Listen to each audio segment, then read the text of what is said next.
Hello everyone. आज के video में हम डेडलॉक हैंडलिंग स्ट्रेटेजीज और डेडलॉक प्रिवेंशन के बारे में पढ़ेंगे। सो बेसिकली तीन डिफरेंट टाइप की डेडलॉक हैंडलिंग स्ट्रेटेजीज होती हैं। पहली है डेडलॉक प्रिवेंशन।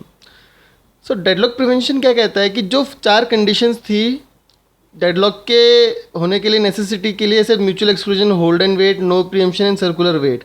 तो डेडलॉक प्रिवेंशन क्या इंश्योर करता है कि ये चार कंडीशंस एक साथ अकर ना हो।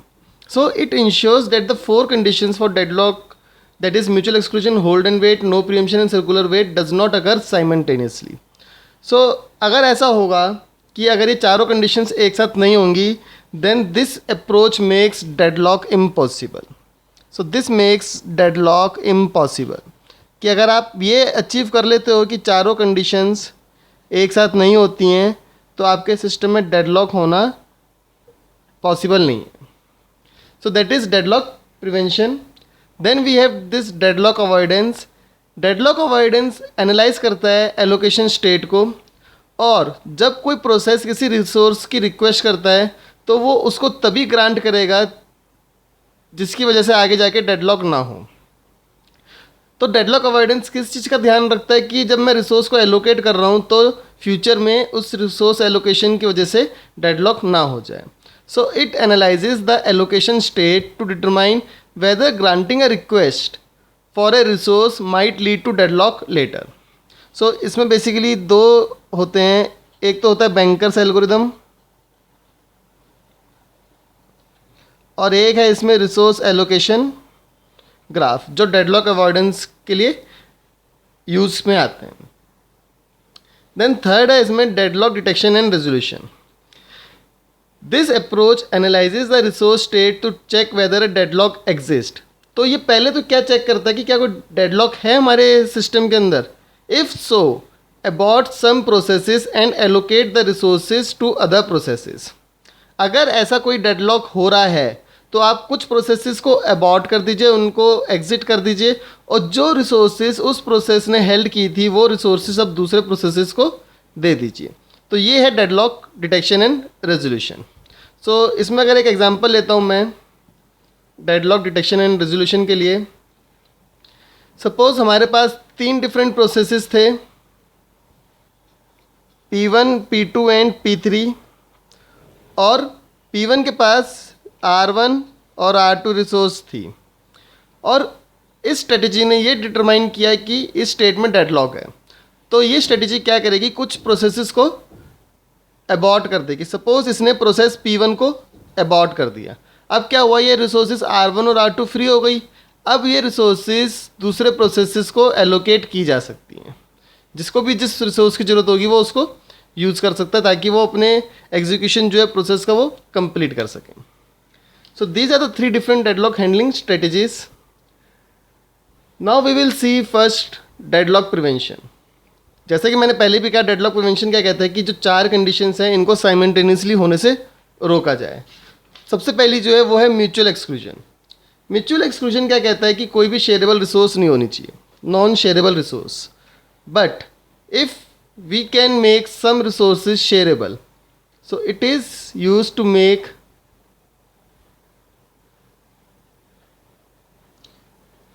some of the resources shareable। जैसे कि देखो, अगर एक फाइल है और दो प्रोसेस P1 और P2 इस फाइल को रीड मोड में ही ओपन करना चाहते हैं तो उस केस में कोई इशू नहीं है, आप इस फाइल को शेयरेबल फाइल बना सकते हैं, शेयरेबल रिसोर्स बना सकते हैं, दोनों प्रोसेसेस P1 और P2 को ओपन करने की परमिशन दे सकते हैं। So by making some of the resources shareable we can guarantee और we can make sure that mutual exclusion condition does not occur. Then second is hold and wait. It says whenever a process requires a resource, it should not be holding any other resource. So in this you can write, when a process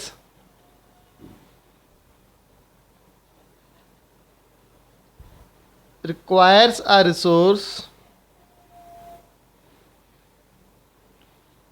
it does not hold any other resource.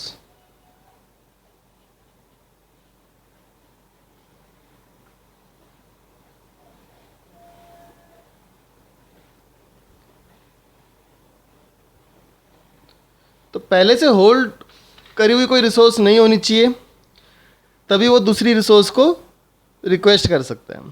So before a process request any additional resource, either it must release all the resources that is currently allocated.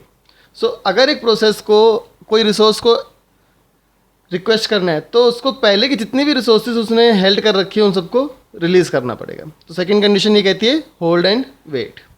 The third condition says no preemption. No preemption का मतलब है कि मैं एक process को abort नहीं कर सकता बीच में, but if I make a system like that in which after detecting a deadlock I can preempt some of the processes, or I can preempt, or I can make some of the processes to go in the waiting state, then I can use the resources held by that process and make available those resources to other processes so that the execution of other processes can be completed. So for example, if P1 is holding resource R1 and is waiting for resource R2 which is currently holding by P2 and which is waiting for resource R1. So this is the situation of deadlock because P1 यहाँ पे R1 का wait कर रहा है, P2 यहाँ पे R1 का wait कर रहा है, दोनों ने R2 को होल्ड करके रखा है. या फिर P1 यहाँ पे R1 को होल्ड करके रखा है और R2 का वेट कर रहा है, और P2 ने R2 को होल्ड करके रखा है और R1 का वेट कर रहा है. तो इस केस में अब डेडलॉक होगा.